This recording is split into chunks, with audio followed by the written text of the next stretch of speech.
Ada penyakit kolbu, sering disebut istilah kita dengan penyakit hati. Saya tulis pakai bahasa Arabnya, qalbun.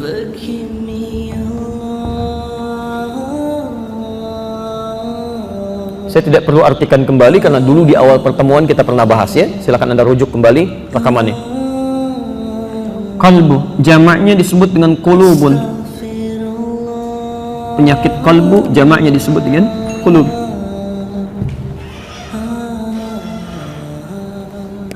Bila yang dimaksudkan penyakit qalbu, maka istilahnya oleh Al-Quran, dan ini yang mendapat perhatian dari Al-Quran. Hati-hati ya. Baik, istilahnya tidak disebutkan dengan daun, tapi diistilahkan dengan maradun, marad. Berbeda istilahnya. Saya ulang. Yang kedua, penyakit kolbu sering disebut dengan penyakit hati, ya. Iri hati, sombong, ria, kan? Merasa paling hebat dalam kehidupan itu penyakit hati itu, ya. Ini diistilahkan oleh Quran dengan kata marad. Menyerangnya bukan kepada fisik, tapi pada sumber roh kita, sumber jiwa, ke nafas nyerangnya, masuknya ke sini ke kalbu, jamaknya qulub. Tidak sedikit manusia yang sehat fisiknya, tapi memiliki penyakit yang kedua ini yang paling berbahaya. Maka disebutkan dalam Quran, misalnya surah kedua Al-Baqarah ayat 10, posisi paling kanan di pertengahan sedikit agak ke bawah. Fi qulubihim, qulub, maradun. Jelas ya? Fazadahumullahu marada. Ada orang-orang yang memang di hatinya punya penyakit, bahkan nanti punya nama sendiri ini. Orang kena penyakit fisik itu nggak punya nama khusus di Quran. Tapi orang yang kena penyakit hati namanya spesifik. Ada nama khusus, munafik gitu kan? Baik. Pelan-pelan ya. Ini obatnya disebut dengan syifa. Disebut dengan syifa. Syifa'un. Quran surah ke-17 ayat 82, saya belum tuliskan tadi. Quran surah ke-17 Al-Isra ayat 82, posisi paling kiri di pertengahan agak sedikit ke bawah. Wa nunazzilu minal Qur'ani ma huwa syifaa'un wa rahmatun lil mu'minin. Wa nunazzilu minal Qur'an, dan kami turunkan ayat-ayat dalam Al-Quran. Saya ulang, kami turunkan ayat-ayat dalam Al-Quran ma huwa syifaa'un, yang isinya bisa jadi obat. Awas, hati-hati ya, bisa jadi obat, petunjuk untuk mengobati penyakit hati, penyakit kalbu. Jadi kalau ada di antara kita misal, atau kerabat kita, tetangga ya, misal yang teridentifikasi terkena penyakit kalbu, iri hati, sombong, itu nggak usah pergi ke dokter, nggak akan ketemu obatnya pak. Nggak percaya silahkan cek. Dok, ini tensi saya tinggi nih. Kenapa? Nggak tahu, tiba-tiba saya marah sama orang itu. Memang kenapa perasaan bapak? Saya iri lihat keadaan dia. Nggak ada obatnya, silahkan cek aja, nggak akan ketemu tuh. Nggak ada, kata Quran cuma satu. Allah hanya firmankan, wa nunazzilu minal Qur'an, kami turunkan ayat-ayat Quran, ma huwa syifaa'un, yang isinya itu bisa menjadi obat dari penyakit yang mungkin diderita, penyakit qalbu maksudnya. Jelas di sini?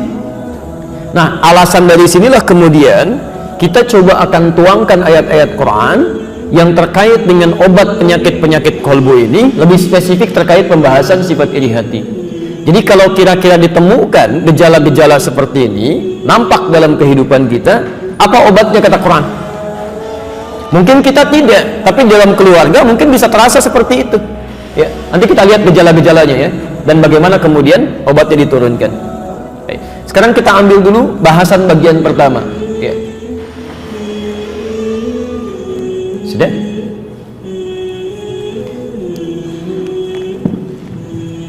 Biasanya kalau dokter fisik ingin menjelaskan tentang obat, itu diawali dengan bahaya penyakitnya.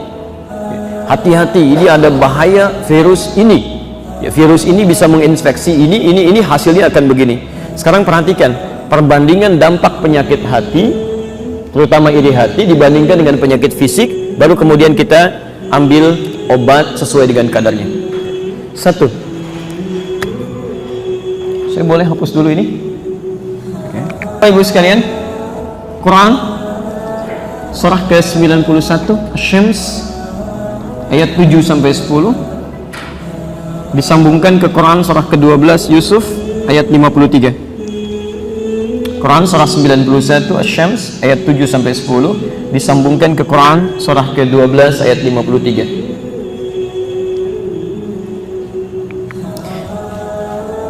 Perhatikan betul ya, ini bahaya penyakit kolbu ini. Pertama, bahaya penyakit kolbu disampaikan oleh para pakar, para ulama, bahkan diakui oleh para dokter, itu lebih berbahaya dibandingkan penyakit fisik. Orang yang kena penyakit fisik itu belum tentu bisa menyerang kolbunya. Tidak sedikit orang yang fisiknya bermasalah tapi hatinya masih jernih. Maaf ya, pernah menemukan orang yang sakit kaki sampai lumpuh tapi masih baik prasangkanya. Pernah ada begitu? Ya. Masya Allah, Agim itu punya adik dulu kan, adiknya lumpuh ya, kena penyakit luar biasa, tapi prasangkanya pada Allah baik selalu gitu ya, ibadahnya rajin, prasangkanya baik. Saat yang lain mengumpulkan uang, malah beliau bermakan uangnya, macam-macam. Tidak selalu penyakit fisik itu akan berdampak pada keadaan hatinya. Saya di Bekasi pernah ditanya beberapa pekan yang lalu ya, seorang nenek bertanya, Pak, diwakilkan pada seorang bapak ya, Ustadz, saya ini lumpuh katanya ya, lumpuh, sholat saya sambil duduk, bagaimana keadaan sholat saya, diterima nggak? Saya sampaikan, Masya Allah Bu, ibu lumpuh masih mau sholat. Tidak sedikit orang yang jalan di sana dia nggak mau sholat. Ada orang kakinya divonis lumpuh secara medis masih mau sholat, Pak. Ya, orang yang bisa lari-lari, Masya Allah, sebelum adzan subuh udah olahraga lari, tapi sholat ditinggalkan. Ya, tidak sedikit yang didapati demikian. Jadi penyakit fisik itu belum tentu bisa berdampak buruk pada keadaan kolbunya. Tapi sebaliknya, orang yang terkena penyakit kolbu itu sudah pasti akan berpengaruh pada fisiknya. Dua-duanya ikut sakit itu. Lihat keterangan ayatnya. Wa nafsi wa ma sawwaha, demi jiwa yang telah kami sempurnakan penciptaannya. Dalam kolbu itu ada nafas ya. Fa alhamaha fujuraha wa taqwaha. Dalam jiwa itu kami ilhamkan dua sifat yang saling bertolak belakang. Itu sudah pasti itu. Satu disebut dengan sifat takwa, dorongan kebaikan. Sekali lagi disebutkan selama 115 kali dalam Al-Quran. Disebutkan sebanyak 115 kali dalam Al-Quran sifat takwa, dorongan kebaikan. Yang mendorong itu malaikat, Pak. Jadi ada malaikat dalam sekitaran kita yang selalu mendorong pada kebaikan. Bukti paling gampangnya begini, kalau sudah masuk waktu sholat, Anda dengar adzan, di hati Anda kan suka ada getaran kan? Cepat sudah adzan, siap-siap, siap-siap. Itu dorongan kebaikan, sifatnya takwa namanya. Jelas di sini? Sisi yang lain ada nafsu. Nafsu ini lawan daripada takwa. Disebutkan sama persis 115 kali dalam Al-Quran. Yang dorong setan. Setan itu jumlahnya penyebutannya sama dengan malaikat. Malaikat disebutkan 88 kali, setan disebutkan 88 kali. Ini ingin menunjukkan bahwa pertarungan sifat baik dan yang potensi yang tidak baik ini itu selalu berimbang. Begitu jiwa yang satu mengarahkan pada kebaikan, yang lain pun akan mencegah Anda berbuat baik. Anda dengar azan, Allahu Akbar, Allahu Akbar, hati kecil Anda mengatakan cepat siap, sudah azan. Begitu selesai azan, tiba-tiba sisi yang lain berkata, tenang aja, baru azan. Di sini komatnya masih lama, imamnya belum datang. Ya, tawarannya semakin banyak, bisa-bisa Anda gagal menunaikan ibadah. Sisi lain tuh. Nah, nafsu ini potensi yang kurang baik tadi. Bila sudah menjalar, awas jadi penyakit, muncul penyakit-penyakit kurang baik. Misal, maaf ya, iri hati misalnya, sumbernya di nafsu tadi, nafsu. Kalau dia sudah menjalar masuk dalam jiwa seseorang, terpengaruh di bawah setan misalnya, masuk ke darahnya, mengalir ke tangannya misal, mengalir ke matanya, itu alirannya disebut dengan fujur. Fujur. Makanya di sini takwa dipasangkan langsung dengan fujur, ingin menandakan bahwa kalau penyakit kolbu sudah masuk ke dalam nafasnya, itu cepat menjalarnya. Hati-hati, di dosis ringan aja Pak, itu dampaknya berat sekali penyakit kolbu itu. Beda kalau Anda gejala pilek baru cuma bersin sekali dua kali, itu sudah bisa ambil Anda air, ya, Anda istinsyak sedikit, hirup, keluarkan, mungkin bisa sembuh. Penyakit kolbu tidak. Anda main-main, ambil sedikit saja, dimasukkan dalam kolbu, terbawa darah, itu rentetannya cepat sekali. Yang paling berbahaya, awas, jika aliran itu tidak dihentikan, maka dampaknya kepada fisik akan ikut-ikutan berbuat buruk.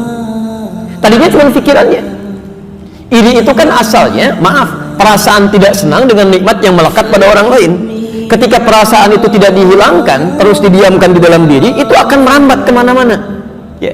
Lihat irinya pada mobil orang.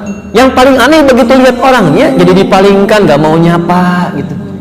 Tiba-tiba gak mau salaman, tiba-tiba gak mau ketemuan, padahal tetangga sampingan. Begitu dia mau ke masjid, Anda keluar jadi balik lagi ke rumah, Pak. Tungguin sampai dia jalan baru saya keluar. Kan jadi aneh tuh. Ngerambat ke kaki, kaki gak mau ngelangkah. Bahkan gak ketemu dia pun bisa nulis sesuatu yang salah tuh. Di FB-nya tiba-tiba muncul, nggak nyangka dia bisa begitu. Nyangka tuh. Begitu Anda mengatakan tidak nyangka, itu sedang nyangka.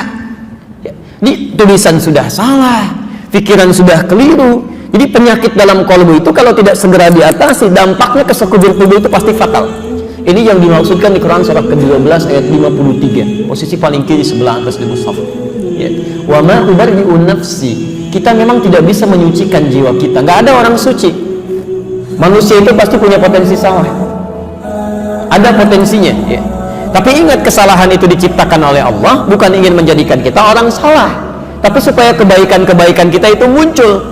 Sebab kalau yang salah tidak diciptakan, tidak ada ukuran bagi yang baik. Halo? Ibu tahu jujur? Baik. Lawannya apa, Pak?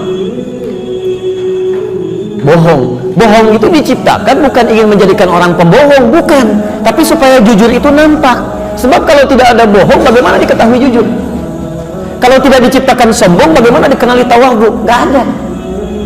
Tapi yang jadi persoalan, ketika sifat buruk yang tadi dianggap buruk itu tidak dijadikan sebagai ujian untuk melatih yang baiknya, malah diambil, diedarkan dalam dirinya, itu yang fatal.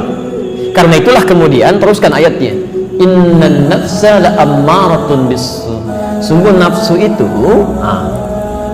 seringkali mengedarkan keburukan, ya, fujur.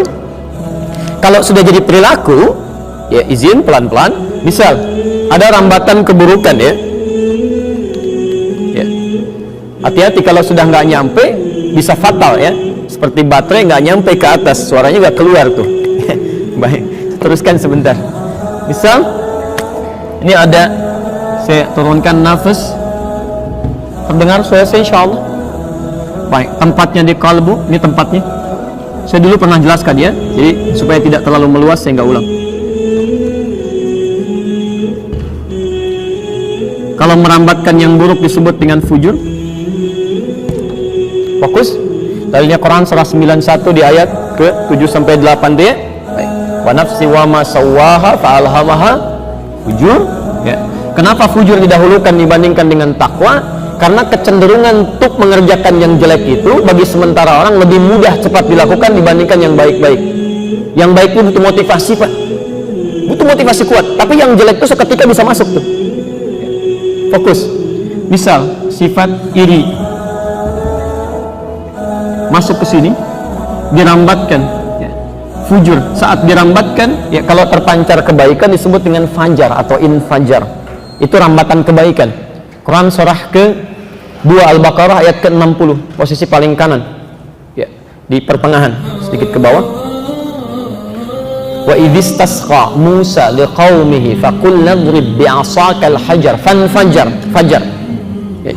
Ketika kami perintahkan pada Musa untuk memukulkan tongkatnya ke batu, ya, kaumnya meminta Musa, tolong mintakan pada Tuhanmu, kami butuh mata air. 12, Pak, 12 golongan dimintakan oleh Musa kepada Allah. Kata Allah, difirmankan pukul batu itu terpancar 12 mata air. Fanfajarat minhu 12 aina. Pancaran kebaikan yang menghadirkan kebaikan-kebaikan itu disebut dengan fajar atau infajar. Ya. Salat pertama yang kita kerjakan salat apa? Fajar. Kenapa disebut dengan fajar?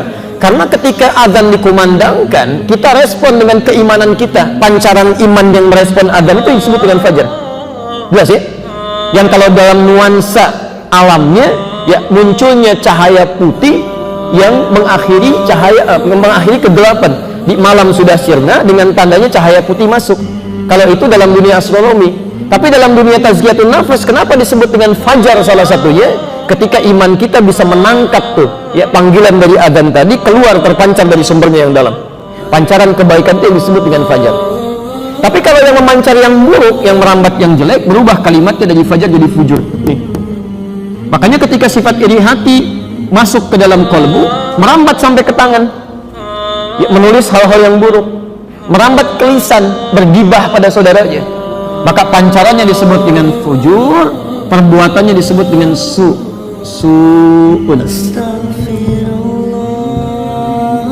Tolong pahami dulu istilah ini ya, nanti karena terkait dengan obat nanti ya. Tolong pahami istilah-istilah di Quran karena nanti ada rumusan-rumusan yang sistematikanya ini mengarah kepada obatnya, solusinya. Saya cek dulu, rambatannya disebut apa? Halo? Fujur, baik. Kalau sudah jadi perilaku, apa namanya? Su'in, baik. Ada rasa iri. Tiba-tiba begitu melihat acuh begini. Nah, acuhnya disebut apa? Nulis yang tidak baik. Tulisannya disebut apa?